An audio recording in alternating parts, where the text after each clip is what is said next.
And now it's time. Get to chat with our featured guest today. Cynthia Ng is with us. Got all these letters after her name, and they're not words. CPRES, SFR. What's that? Single family resident? No, short sale and foreclosure. And then I'm a certified probate specialist. Yes. So people are dying to talk to you. They are. Okay. So the friends and family of the dying. The friends and family of the deceased will be calling Cynthia. Yes. So where do you see the market going right now? I mean, obviously you've got a great niche there because people are always dying regardless of what happens in the economy. Well, that's not all I do. Oh, that's okay. just one little just segment. Part of it. That's just okay. part of it. But I mean, gosh, like we've never worked through a pandemic before, right? So I do take a lot of guidance from NAR, the National Association of Realtors, and CAR, the California Association of Realtors. And I mean, our market is still going to be going strong. Interest rates will still stay low. There's going to be still low inventory, but the reality is people always need to buy and sell. There's just less people buying and selling right now, right? Sure. I mean, people are always going to pass away and have to unload. The family's going to have to unload a home. One of my 6Ds. Right? Go. So, and I don't know if you've heard me talk about this. Yeah. Some people do. Some people don't listen to me. But we've got diplomas, diamonds, diapers, divorce. Yes, divorce, family changes, diapers. Divorce. Now I don't even remember them. Divorce, default, and death. There you go. All 60s. So you get the last two. I get the last two. Yeah. But there's always people that need to buy or sell. It's just a smaller amount. We got tighter guidelines, tighter guidelines. So low inventory, but we're still predicting that the market is going to be strong. It's still a great place to put your money. So let's define that a little bit. Okay. So the market. Where are you referring to? What areas do you focus on geographically? So it depends. I work almost exclusively off referrals. So if I have someone refer me a deal in Hesperia, I drive up to Hesperia. I just closed a couple deals in San Diego, Inland Empire, Chino Hills, Riverside, Pomona. But I also go out to Costa Mesa, Walnut, Baldwin Hills. So if I have a referral, I jump in the car and I go. Okay. I listen to a lot of audibles. I listen to a lot of talk radio. I love Audible because I can't read. There you go. Well, I mean, I'm the world's worst reader, so I fall asleep after page 1. Oh yeah, I need to hear it. Right. Yeah. So you're going all over. So in all those areas that you're talking about, you're seeing that the market is strong. I am. I just got into escrow on an investment property in Rosamond. And it was Where's Rosamond? Rosamond is near Lancaster. Okay. Hour and 40 minutes to get there. But we went over asking. All of my seller's closing costs were paid. We just went to escrow in Covina. It went over asking. So I'm still getting a lot of offers. You're working with the buyer or with the seller? So on both of those, I'm actually representing both sides, but they were listings to start. Okay. So you kind of you had input into the pricing, so it wasn't as though it was priced way under market, knowing that it was going to sell over. No, I always try to price competitively right out the gate so we can get more traction, kind of moving forward. But I mean, I'm not seeing as many offers as I did mid-pandemic, but I'm still seeing that there's a lot of interest. There's a lot of buyers out there. Okay, well, that's good because I've had some folks say, well, the market is way down in my area. I haven't seen too many of those areas. And obviously, some people listen to CNBC and Diana Olick, and as you know, the next time Diana Olick gets something right on real estate, it will also be the first time. But she was made a comment last week that real estate's dropping 10%, and that was really, she didn't explain that was the mean price, not the average price or median price. Right. And so that only just means the mix is changing. Right. And I think it's important that you're looking at your specific neighborhood. Right. That's why I was asking you where you're talking. It's case by case. Yeah. So I try to avoid any broad statements as far as CNBC and all that, because it doesn't always apply to different areas. Well, we just like to correct the record, right? So, she was correct that the mean price was changing, but that doesn't mean anything about 123 Main Street. Right.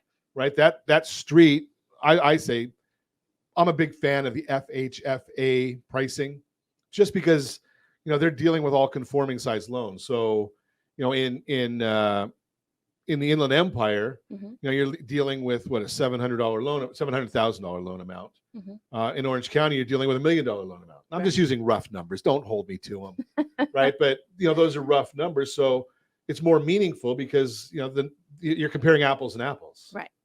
right? So, and you're dealing with all of those because you're running all over the place. Yeah. Yes, I am. Okay, so My car has a lot of miles. hope you have one of those electric cars. That way you can get in the carpool lane. Well, we're on a wait list for a Genesis, for the electric Genesis. I think it's May. Oh, really? I think they keep pushing it back, but so far it's May. So Those are nice looking cars. Oh, yeah, and it has a lot of trunk space if you get the bigger size. So yeah. That SUV looks just like the Bentley SUV. Well, although we don't get paid to broadcast or to promote Genesis cars, we talk real estate on Ron Siegel Radio. You're listening. There you go. So, your thoughts? Any thoughts on those concepts from that real-time real estate as far as staging? Do you do a lot of staging? I do, and it depends. It depends on the neighborhood. Okay. Because there's insurance and things that come with staging, right? Sometimes it gets more expensive in different neighborhoods. Okay, explain that to me because that's the first I've heard of that. Yeah. So when you stage a home, you have to have a special kind of insurance. So if something happens to the furniture, the staging, anything that's there, it can be covered and taken care of. It can make the price go up. Wow. So the cost of staging can get more and more expensive. So it kind of depends. Who pays that? Does the homeowner pay that? Does the stager pay it? So the homeowner will work it into one of the fees for the home, or some agents will work it into their marketing budget. So I work it into my marketing budget. Okay. So depending on the home, I'll either stage it or I'll virtually stage it and print those pictures up big and put it on an easel in each room. So as the buyers are coming in, they can see the potential for the room. And for those that, don't need all that, need a blank canvas, they have the blank canvas. And for those that need to actually visually see something, they can see it. But I do disclose this home has been virtually staged. So agents know before they get in there, okay, the home was virtually staged. We're not going to see it fully staged when we walk in. So what does that mean? So when you fully disclose, so does that mean for your photos of the property, that's where the virtual staging is? Right. Right. And then I do a picture of it staged and a picture of it not staged so they can see both views. Then when they walk into the home on an easel, they'll actually see a picture of the home staged in the blank room. So what am I going to find when I go to RSR Money or RSR Home Scout, which basically pulls the pictures from the MLS, the multiple listings? You're going to see both. Both. Okay, so you get. I like that. That way you're not deceiving anybody. Yeah. By having that, because again, people like me, I have no vision, right? I mean, somebody said that you can make this wall look like blue, and I'm okay. I don't know what that means, right? I mean, there's 72 shades of blue. I was gonna say, what shade of blue are you gonna put exactly. There? Yeah. Right. Yeah. So I have no clue where we're going with that. So I don't know what that means. So or there's plenty of room here. What does plenty of room mean? Yeah. Right. I mean, does that mean I can put my, I need a big couch. I'm a big guy, so. I mean, I get two things in my house. I get to pay the bill. Okay. And I told my wife, you can do whatever you want as long as I can put my foot up on the furniture. There you go. Right? I mean, I don't care, but I have no vision. So, okay. So a lot of that's going on. So what's been your experience? Is there really a specific week of the year that I have to be ready to list my house? Well, I mean, I think your lifestyle is going to determine when you need to list, right? Okay. I mean, I'm sure when you look at graphs and numbers, there is a good week. I mean, they obviously found it in that article, but I think reality is it's what your life is telling you is really going to be your best time to list. I find that most people like to list or purchase if they have a family before their kids need to enroll in school. Because they want their home to be established. They want the kids to be registered in the new school district, not changing school years. But along with that comes with a lot of schools are starting at different times now. So it kind of goes, depending on where you're moving to really, or, what your kids' you've got an interesting comment there because you said before they enroll in school. So you really have to know all of those different, what the enrollment dates are. Because the enrollment dates are not necessarily the same as when school starts. I mean, I can go online. Right. I guess I could probably go online to find out the enrollment dates. They can. Well, a lot of times when we're having that buyer's consultation, if we see that that's one of the things they're looking at, we'll just pull up the school district right now. You got to back up because I'm a simple guy. Okay. Buyer's consultation. Explain that a little bit to me. So what are we doing there? We have someone come in, call from a sign, a referral. They want to buy a home. We sit down in front of them. We go through the buyer's process or the buying process, even if they've purchased before. Because I don't know if that other agent did a good job representing them. Sure. So we like to sit across from them, really go through the process, answer their questions, do some searches right on the spot.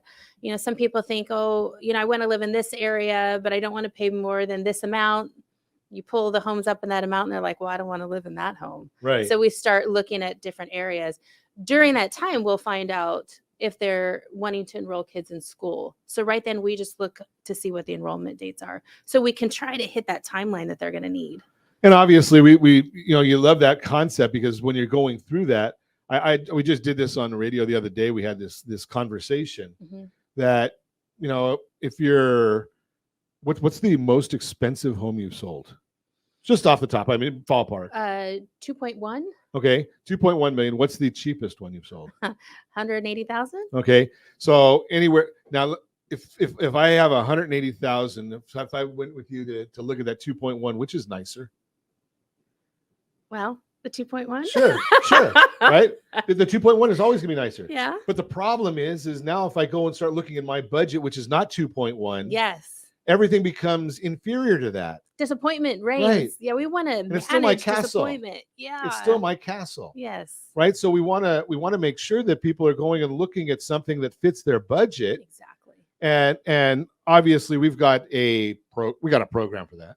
Right. You can expand your budget. Go to rsrbuydown.com, and you can actually see how you can expand your budget by, just looking at various numbers and maybe you can't go from a $200,000 budget to $2 million budget. I mean, that's pretty big. Right. You might be able to go from a $600,000 budget to a $700,000 budget, because the most important number in all of the real estate transaction is the interest rate. Right. The smallest number is the most expensive, most important one. Yes. Right. So the consultation, you're going in there and discussing needs, wants.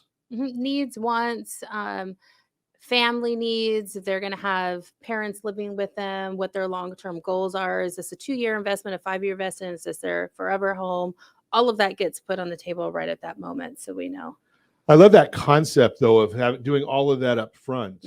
And, and the other part that you said that I really like as well, because my line is basically, I don't know where you are in the education process of this, but so pardon me in advance if I'm speaking to above where you already know.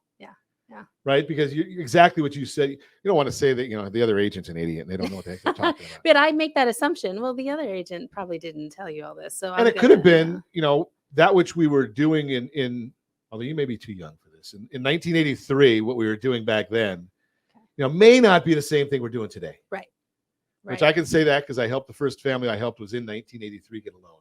So, I'm old. So, the concept right there is basically that, some things have changed. Yeah. And, I think the National Association of Realtors now says that we buy a new house every 13 years. Right? 13 years ago, that if my math is correct, that was about 2010. Things were a little different in 2010 than they are today. Oh, for sure. Right? Sure. You're that's probably when you got your short sale certification, right? Because that was what everything was right back then, right? I was actually in lending back then. Okay, so well, there was a whole lot to be lending on back then. There's a reason why I made a switch. Yeah, I can understand that. Continuing our conversation, Cynthia Ng is with us. She's got a bunch of letters after her name too. So tell me I know we have the probate specialist. And then there's a short sale foreclosure. So are we coming up on that? Do you think there's going to be a lot of short sales and foreclosures coming to the market? I don't think so. I think people were hoping for that, but I mean, lending guidelines are so tight right now. Right. I don't think that we're going to see it. Like there's a lot of equity out there. There is. Yeah. So I don't think we're going to see that coming up. And then I'm also a senior relocation specialist. Those cards were printed before I got that certification. Senior relocation specialist. I love working with seniors. And so it's a perfect tie-in with everything else. And you know something? That's probably a recipe for the most success in anything we do in life. Right? If you get to work with the people you really, really enjoy working with. Right? I went and got not that I enjoy working with divorcing couples. I mean, I'm almost next week or the week next week, I think it is. I'm 36 years into a life sentence. Oh, that's great. Congratulations. Thank you. But so I don't I know about divorce. I'm not a first hander, but I love working with veterans too. So you get to, and first time home buyers. That's one of the, although you guys are on the real estate side, you get the more fun part of working with first timers. Yeah. Handing them the keys to their first home has got to be a real highlight. Oh yeah. It's like the best part. Even if you've gone through a little bit of like peaks and valleys to get there. Sure. Once you get there, it's really great. I'm told it's like delivering a baby. Right. Okay. For someone who's birthed 3 babies, I don't know if that's exactly right. Well, the analogy that I'll use is that I hear the rumor is that, there's a lot of work to it. And once they put the baby in your arms, you forget about all the anguish that you went through. I don't know. Okay. I'll take it. I'll take it. Yes. I'm the first to say that there is a real good reason for centuries that dad stayed in the waiting room. I don't know about all this Lamaze stuff or, there was a reason. I mean, my wife, that's probably, well, I'm not going to go there, but especially because sometimes she listens, not often, but every once in a while she listens to this. Don't make us send this to her. Okay. Now I got leverage on me. I guess Cynthia's going to be the regular host here from now on. So do you see much in the way of changes coming forward? Or are we just going to be, it's going to be the regular business as usual? I mean, I think just talking to other agents, I do some coaching within my office, and I know that this first quarter has been tough on a lot of agents. But I think as people start to realize that these interest rates really aren't high, I mean, when you think about mid-pandemic, it seems high to them, but I think it's becoming the norm. They're realizing this isn't high. I think when I bought my first house, it was at like 12%. So to me, this doesn't seem you had to be crazy. in what, the 80s? Yeah, this doesn't 90s? seem crazy. Yeah. So mine was 18, so I can understand that. Yeah. And so I see this, 7, 6 floating, and I think, oh, this is still a really good interest rate. So I think that's starting to become the norm. So I think it's going to be business as usual. NAR, the National Association of Realtors, they're predicting it's going to be a strong year. I've never worked after a pandemic, so I'm going off of their okay, leverage. So I was going to say, if you're really looking good, because I think the last one was in the 1920s or something like that. No, or I'm almost 50. That wasn't me. Yeah, I was going to say, if you're working that one, that's a whole different story. There you go. But no, I think we're going to see business as usual, and agents are going to have to go back to working hard. It's not going to be easy. They have to go back to basics and do great customer service. Well, and so again, I'm not politically correct. On the agent side and the lender side, I think and hope there's going to be a lot of washout, because the people that really understand how to do their job the right way, instead of, I put a sign up and I don't know what a price reduction is, and yeah. I don't know how to do a competitive market analysis or a comparative or a broker price opinion. I don't know how, or I didn't go and get certified in the continuing education. I went and did that stupid class that no one ever uses anything to get licensed. Yeah. Right. You ended up going and getting extra education. Yeah. Or like you said, you do coaching. I think you told me that you're in coaching. Yeah. Right. Because you need to enhance your skills always. Always. I mean, and especially because, the real estate market does change. Right. But if you have the basics, it's easy to change with what's going on. You have to have coaching for that. Well, and I'm a big believer that, I don't want to go to somebody that just passed their exam to do cardiology and have them do a heart surgery on me. Yes. Right. It's so right. So, and cardiology, in my opinion, is probably a pretty important part of medicine. Mm-hmm. Well, real estate is a pretty important part of your of your financial life. Right. So I want somebody that knows what they're doing. It's a big investment. It's a lot of money. Yeah. Of course, your experience, so you've probably never had any roadblocks or hiccups in a transaction. Never. Right?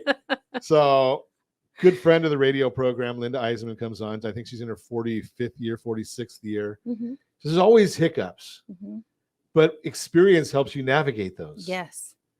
Right? And I'm going to guess in a coaching program, you probably have access to others if it's something that's really out there that you've never seen. Oh, yeah. Oh, for sure. And even as newer agents, you can tell when they're going to be successful and kind of gauge how the market is and do really well, because they'll get a coach. because when they reach those issues, they then say, now what do I do? They're just not trying to bulldoze through it and hope they have the right answer. And yeah, hope is not really what we want in the transaction. Ever. Right? That's not the right answer. Yes, yes. Okay, so tell me, I got about half a minute until Josh kicks me off. Okay. Also, you're involved with the Alzheimer's organization. I am. I'm a community support partner for the Alzheimer's Association. What's that mean? That means they send me out to do different speaking engagements. I'm an advocate. I really talk about the Alzheimer's Association all the time. It's included in my buyers and sellers consultations. So I go out and speak. If someone needs someone to speak to 5 people at a church or 250 people at a dinner, they've trained me to stand up there. It's a big dinner. Yeah. And then I do a community support group out of the Pomona area. So they can come, caretakers can come, family, get the support they need to really navigate what's going on. Love that. I mean, I've talked about Alzheimer's many, many times on the broadcast. I have firsthand experience, not that I've got Alzheimer's yet, but, going through that with my dad and understanding what the family life is with difficult. Somebody that's going through that. So great. Appreciate that you do that. I mean, that's a real big benefit to the community and to those families that hopefully you're not too proud to say, I need help. Right. That's the big issue right there, because there's been somebody that's walked down that path before you. Mm-hmm. And if you're not too proud to say, I could use help, get it. Go to one of your is it on your website where we can find more information on that? It is. Yeah. And my social media, it's plastered everywhere. So yeah. Okay. So look for Cynthia Ng on all the social channels. She's plastered everywhere. There I am. Appreciate you coming in. We'll have to do this again because being here. We didn't get through all the stuff we wanted to talk about. But as always, I ask,